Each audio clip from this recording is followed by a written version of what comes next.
এই সম্পর্কে আল্লাহ পাক কিয়ামতের দিন আমাদের কাছে জিজ্ঞাসা করবেন। তো আজকে যারা কোরআন শরীফ ধরতেছে, হ্যাঁ, তারা অনেক সম্মানিত। আর এই সমস্ত বাচ্চাদের, ছাত্রদের অভিভাবিকা যারা আছেন, তাদেরকেও আল্লাহ পাক কিয়ামতের দিন অনেক সম্মানিত করবেন। তাদের মাথায় নূরের টুপি পরায় দেওয়া হবে, যেই টুপির ঝলকানি পৃথিবীতে সূর্যের আলো চৈত্র মাসে যেমন ঝলকানি দেয়, ঝিকঝিক করতে থাকে, তার থেকেও হাজার হাজার গুণ বেশি সেই নূরের টুপি ঝলকাইতে থাকবে কিয়ামতের দিন। এই জন্য আমরা কোরআনকে সেইভাবে তাজিম করব, আদবের সাথে পড়ার চেষ্টা করব, এবং সবথেকে বড় যে কথা সেটি হচ্ছে উস্তাদের অবাধ্য কখনো আমরা হব না।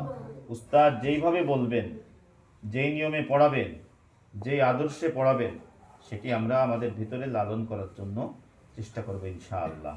আর এর জন্য কি করা? আল্লাহর কাছে তৌফিক চাওয়া।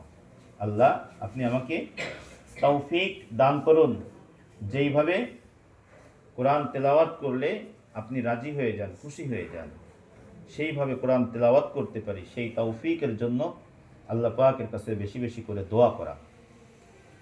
নামাজের পরে দোয়া করবেন, 2 রাকাত নফল পরে দোয়া করবেন, মাগরিবের নামাজের আগে দোয়া করবেন, জুমার দিন দোয়া করবেন।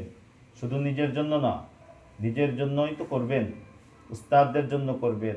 যে সমস্ত পিতামাতারা এখানে কষ্ট করে আপনাদেরকে পড়াচ্ছেন, মাথার ঘাম পায়ে ফেলে, তাদের জন্য দোয়া করবেন। আপনাদের মধ্য থেকে যে সমস্ত আত্মীয় স্বজন চলে গেছেন, তাদের জন্য দোয়া করবেন। এই প্রতিষ্ঠানের জন্য দোয়া করবেন। প্রতিষ্ঠানের সকল উস্তাদ যারা গত হয়েছেন, যারা বর্তমান আছে, আগামীতে আসবে ইনশাআল্লাহ, তাদের জন্য দোয়া করবেন।